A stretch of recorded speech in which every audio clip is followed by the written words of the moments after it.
Hi everyone, welcome to my YouTube channel. आज फिर से आप लोगों का स्वागत है हमारे यूट्यूब चैनल में। आज मैं मैट्रिक एग्जाम परीक्षा 2025 में जो होने वाली है, एक मैथमेटिक्स के मॉडल पेपर का जो 2025 में आने वाली है, जिस तरह का पेपर, उसी तरह का एक पेपर का एक मॉडल सेट बना करके लेके आया हूँ, जो कि 100 ऑब्जेक्टिव से क्वेश्चनों का सेट है। इस तरह के क्वेश्चन बोर्ड एग्जाम में पूछे जाते हैं। यहाँ पर थोड़ा सा ध्यान रखने वाली बात यह है कि इसमें कुल प्राप्तांक 100 होते हैं, जिसमें से 50 ऑब्जेक्टिव आते हैं, 50 ऑब्जेक्टिव के और 50 सब्जेक्टिव के होते हैं। तो यहाँ 50 ऑब्जेक्टिव बनाना है आप लोगों को। कुल ऑब्जेक्टिव संख्या कितनी होती है? ऑब्जेक्टिव की संख्या होती है 100। 100 में से आप लोगों को कितना 50 का आंसर देना है। तो याद रखिएगा। चलते हैं, इसी तरह के क्वेश्चन आते हैं जो मैं अभी सेट में प्रैक्टिस कराने जा रहा हूँ। चलते हैं, आज क्लास का पहला प्रश्न पे बात कर लेते हैं। ध्यान रखिएगा, OMR शीट को सही ढंग से भरना है और अपने एग्जाम को होशियारी से देना है। यहाँ पर पहला प्रश्न है हमारा, क्या है? सबसे पहला प्रश्न, निम्नलिखित में से कौन परिमेय संख्या है? निम्नलिखित में से कौन परिमेय संख्या है? परिमेय संख्या है, याद रखिएगा, ये वाला परिमेय संख्या नहीं है। और परिमेय संख्या है यहाँ पर एक परिमेय संख्या, ये वाला सी दिख रहा है ऑप्शन, क्योंकि सी ऑप्शन में क्या होगा, √4 का वैल्यू 2 आता है, इसलिए 1/2 एक परिमेय संख्या होता है, जो कि पहला नंबर क्वेश्चन का right answer option number C correct होने वाला है। ध्यान रखिएगा। आगे बात करते हैं क्वेश्चन नंबर दूसरा पे। क्वेश्चन नंबर दूसरा, यदि m एक पूर्णांक है तो प्रत्येक विषम पूर्णांक का रूप क्या होता है?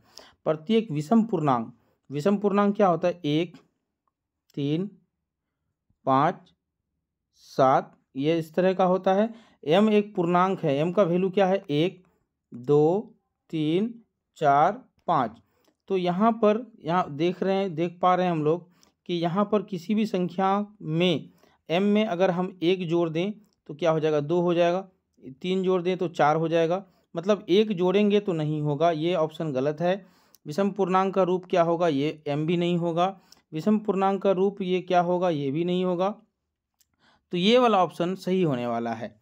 यहाँ 2m लेंगे, m का मान अगर हम 1 लेते हैं तो 2 गुना 1 तो 2, 2 और 1 3 हो जाएगा।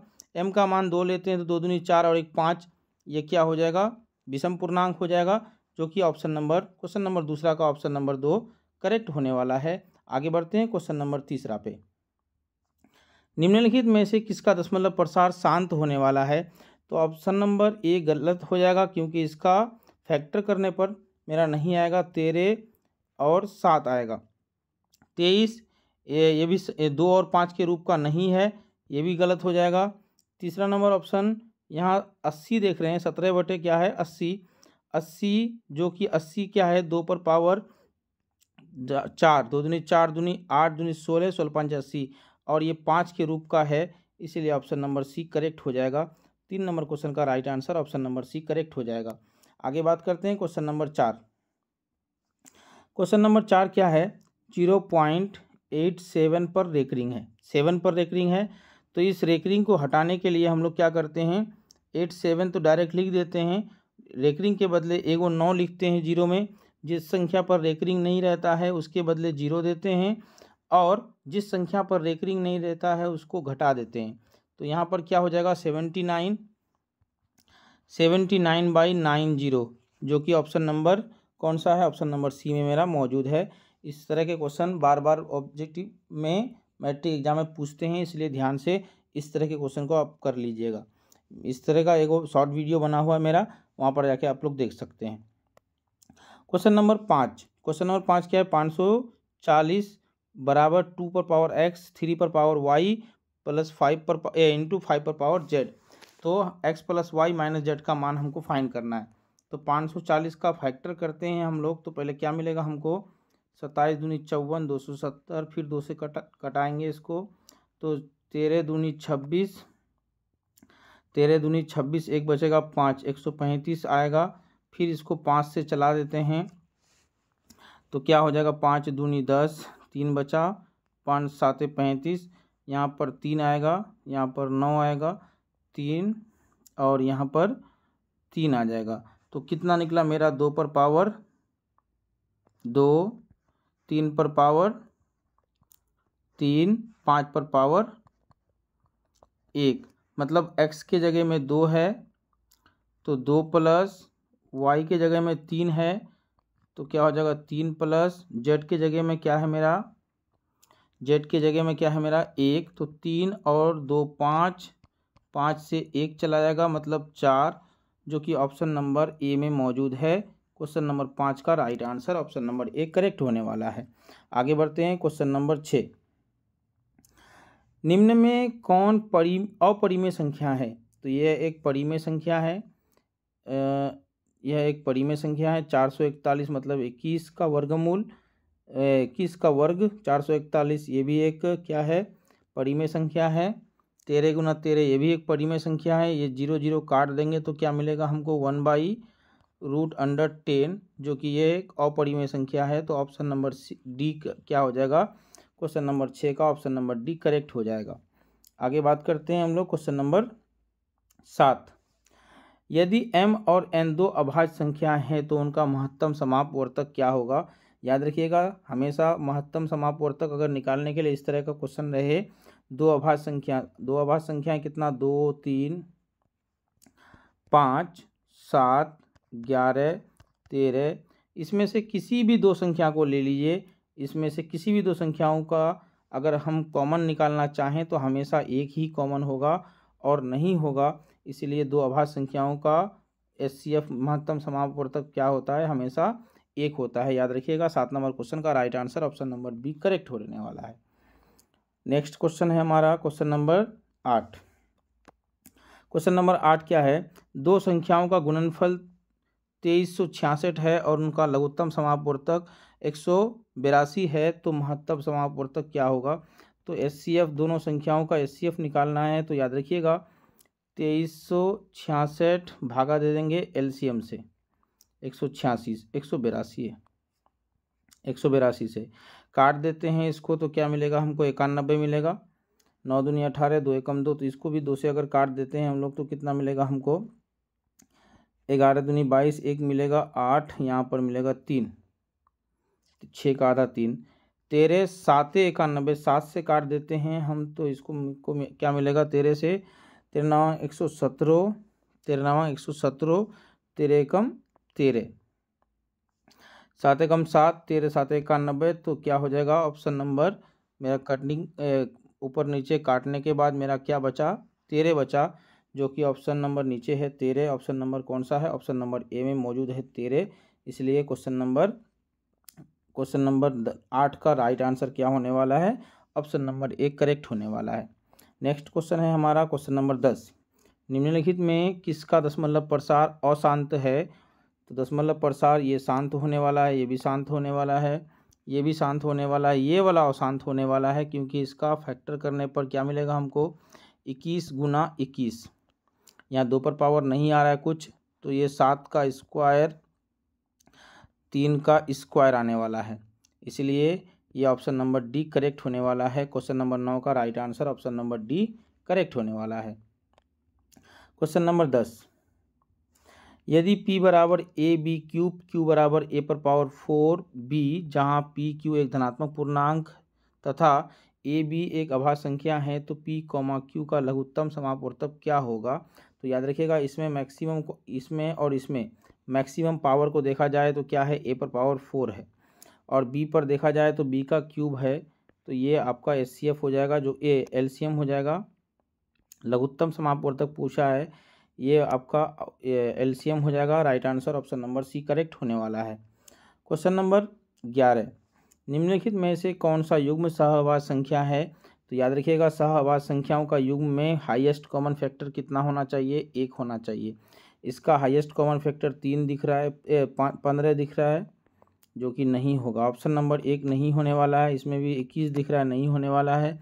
ऑप्शन नंबर डी में भी 2 दिख रहा है, नहीं होने वाला है। यहाँ पर हाईएस्ट कॉमन क्या दिख रहा है, मेरा 1 दिख रहा है, इसीलिए ये क्या होंगे, सहअभाज्य संख्या होंगे। तो 11 नंबर क्वेश्चन का right answer option number B correct होने वाला है। Question number 12।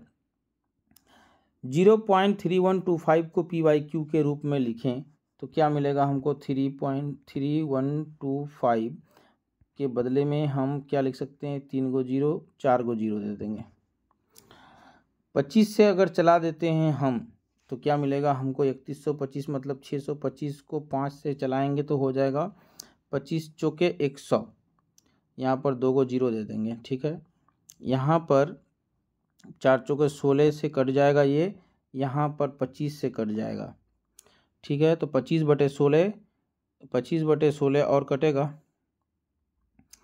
25, 25 अंक 625, 25/16, 25/16 अगर हम काट दें P/Q के रूप में, यहाँ पर ऑप्शन न गड़बड़ दिया हुआ है, यहाँ पर 25 होगा, ऑप्शन नंबर बी करेक्ट होने वाला है। तो याद रखिएगा, यहाँ पर मेरा मिस्टेक हुआ कहीं पर, 625, 25, 25 अंक 625, 25 और यहाँ पर 400, 4 चौके 16, 160। यहाँ ऑप्शन नंबर बी करेक्ट होने वाला है। इस क्वेश्चन का राइट आंसर क्या होगा? ऑप्शन नंबर बी करेक्ट होने वाला है। यहाँ पर आप काट के देखिएगा, आ जाएगा आपका ऑप्शन नंबर बी 5/16 आने वाला है। आगे बढ़ते हैं क्वेश्चन नंबर 13। क्वेश्चन नंबर 13 क्या है हमारा? निम्न में से कौन सा बहुपद है? बहुपद के लिए एक्स पर पावर मान क्या होना चाहिए? एक्स पर अधिकतम घात कितना होना चाहिए? चाहे तो 1 रहे, 2 रहे, 3 रहे, 4 रहे, 5 रहे। पूर्णांक में ना हो, पॉइंट में ना हो, पूर्णांक में होनी चाहिए, पॉइंट में नहीं होनी चाहिए। तो ये ऑप्शन गलत हो जाएगा। यहाँ पर देख पा रहे हैं हम लोग कि यहाँ पर 3 है पावर, यहाँ पर 2 है पावर, इसलिए right answer option number C correct हो जाएगा। यहाँ पर देखिएगा तो एक्स पर पावर -1 होने वाला है, जो कि बहुपद के खिलाफ है, तो ऑप्शन नंबर सी करेक्ट होने वाला है। क्वेश्चन नंबर 14, बहुपद x+3 का होल स्क्वायर इंटू x³ - 8 का घात क्या होगा? यहाँ का स्क्वायर इसमें आएगा तो x का स्क्वायर हो जाएगा, और इसको 3 से गुना करेंगे तो x गुना x⁻3, तो यहाँ पर क्या हो जाएगा x⁻5, तो मैक्सिमम घात कितना हो जाएगा? 5। ऑप्शन नंबर बी में मेरा मौजूद है। क्वेश्चन नंबर 14 का right answer option number B correct होने वाला है। क्वेश्चन नंबर 15, बहुपद 2x² - 6 के शून्यक होंगे। जब इस तरह का सवाल रहेगा तो इतना बराबर 0 मान लेना। 2x² को इस पार रहने देते हैं, 6 को उस पार भेज देते हैं, माइनस में था प्लस में हो जाएगा। x² बराबर क्या हो जाएगा? 6/2 काट देते हैं तो x² बराबर क्या हो जाएगा मेरा? 3x² हो जाएगा। तो x का वैल्यू क्या होने वाला है? एगो √3 आने वाला है प्लस में, एगो √3 क्या आने वाला है मेरा? माइनस में, तो जो कि ऑप्शन नंबर ए में मेरा मौजूद है। 15 नंबर क्वेश्चन का right answer option number A correct होने वाला है। क्वेश्चन नंबर 16, px बराबर 2x का स्क्वायर - 8x - 12, तो p2 का मान ज्ञात करें।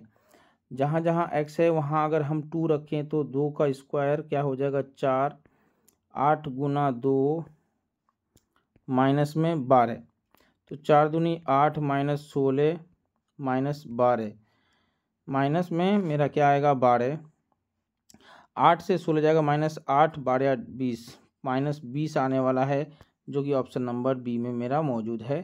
तो 16 नंबर क्वेश्चन का right answer option number B correct होने वाला है। क्वेश्चन नंबर 17, यदि बहुपद 3x² - 7y - k के शून्यक एक दूसरे के व्युत्क्रम हो तो k का मान ज्ञात करें। जब एक शून्यक दूसरे शून्यक के व्युत्क्रम हो तो दोनों शून्यक का गुणनफल का मान क्या आने वाला है? 1 आने वाला है। जब दोनों शून्यक का गुणनफल बराबर क्या होता है? c/a होता है, c/a। c के जगह में मेरा क्या है? k है, k है, तो -k/3 बराबर 1, तो k बराबर क्या आएगा? -3 आएगा, जो कि option number -3 option number D में मौजूद है। तो क्वेश्चन नंबर 17 का right answer option number D correct होने वाला है। क्वेश्चन नंबर 18, शून्यक -2 -5 वाले बहुपदों की संख्या क्या होगी? तो कोई भी -2 और -5 वाले बहुपदों की संख्या बोला है, तो ऐसे बहुपद तो हजारों होंगे, अनगिनत होंगे, करोड़ों में भी हो सकता है, जिसका शून्यक -2 और -5 हो, तो इसलिए इसका right answer option number D correct होने वाला है। क्वेश्चन नंबर 18 के बाद क्वेश्चन नंबर 19, यदि बहुपद px बराबर 5x² + 7x - 12 के शून्यक अल्फा बीटा हो तो 5 × अल्फा × बीटा 5 × अल्फा + बीटा का मान क्या होगा? तो 5 अल्फा + बीटा का मान क्या होता है? b/a, तो -7/a के जगह में क्या है मेरा 5, ये 5 कैंसिल हो जाएगा तो -7 हो जाएगा। राइट आंसर कौन सा वाला? ऑप्शन नंबर 1 करेक्ट होने वाला है। क्वेश्चन नंबर 19 का right answer option number 1 correct होने वाला है। क्वेश्चन नंबर 20, त्रिघात बहुपद है क्या अल्फा बीटा गामा? यदि बहुपद इतना के शून्यक हो तो alpha into beta into gamma का मान क्या होता है? तो याद रखिएगा -d/a होता है। त्रिघात बहुपद में शून्यक का गुणनफल बराबर -d/a होता है, याद रखिएगा। अगर ये द्विघात होता तो c/a होता, द्विघात होता तो c/a, त्रिघात है इसलिए -d/a। क्वेश्चन नंबर 21, यदि रेखाएं 5x + py = 6 और 15x + 9y = 12 समांतर हो तो p का मान क्या होगा? तो समांतर होने के लिए क्या करते हैं हम लोग जानते हैं, a1/a2 बराबर होता है b1/b2, बराबर नहीं होता है c1/c2 के, c1/c2 के। इसलिए यहाँ पर क्या हो जाएगा, 5/15 बराबर हो जाएगा p/9।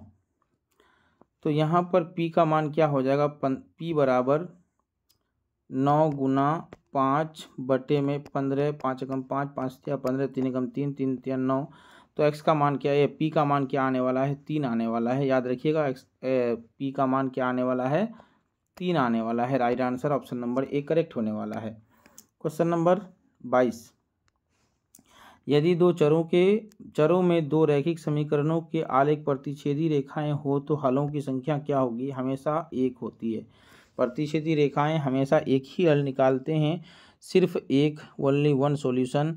22 नंबर क्वेश्चन का right answer option number B correct होने वाला है। क्वेश्चन नंबर 23, यदि 5x - 8y = 0, 10x - 18y तो xy का मान क्या होगा? यहाँ पर देखते हैं क्वेश्चन को इंग्लिश में, यहाँ पर जगह भी है, ऑप्शन भी है। अगर हम पहला समीकरण जो है इसको हम 2 से गुना कर देते हैं तो हमको क्या मिलेगा, 5 दूनी 10y 10x, 8 दूनी 16y बराबर क्या मिलेगा हमको 0। उसके बाद दूसरा एक समीकरण 10x - 18y बराबर क्या है 0। इसको इससे घटा देते हैं तो ये प्लस हो जाएगा, कट जाएगा। तो मेरे पास 18y से 2y चला जाएगा तो 18y से 16y चला जाएगा तो 2y मिलेगा, 2y बराबर 0। तो y का मान मेरा क्या आएगा 0। y का मान 0 ऑप्शन नंबर ए और सी में मौजूद है, चाहे तो ए होगा चाहे तो सी होगा।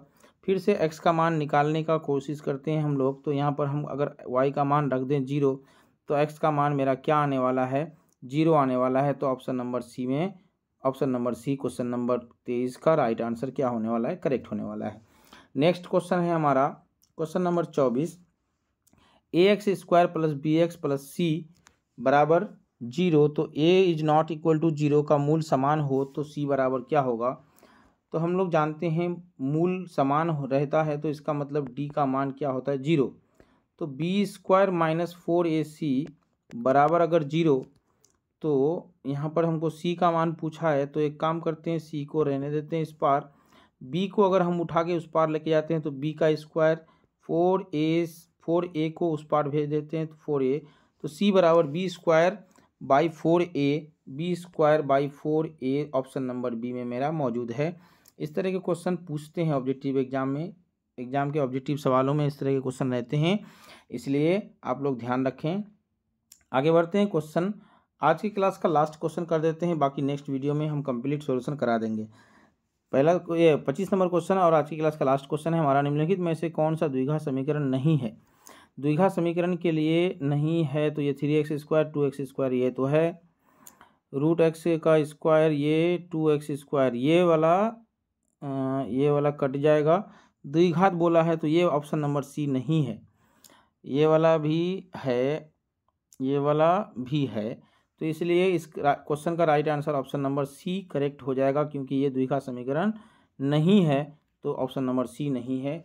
तो आज का क्लास हम यहीं पर छोड़ देते हैं, बाकी इसका कंप्लीट कर देंगे हम लोग नेक्स्ट वीडियो में। तो यहाँ से जितने क्वेश्चन पढ़ाया गया आपको तो याद रखिएगा, इस तरह के क्वेश्चन मैट्रिक बोर्ड एग्जाम में पूछे जाएंगे, इसलिए इस तरह के सवालों को आप नज़रअंदाज नहीं कीजिएगा। जिस तरह से बताए हैं उस तरह से याद रखिएगा, कम से कम टाइम में बनाने का कोशिश कीजिएगा और OMR शीट को बढ़िया से फिल करने का कोशिश कीजिएगा। एक OMR शीट में 2 ऑप्शन को नहीं चुनना है, याद रहे कि दूसरे ऑप्शन में मेरा पेन का इंक भी ना लगे, इसलिए बढ़िया से क्वेश्चन को देखिएगा और बढ़िया से इन OMR शीट को फिल कीजिएगा। तब तक के लिए नमस्कार, फिर बने रहिए, फिर मिलते हैं नेक्स्ट वीडियो में।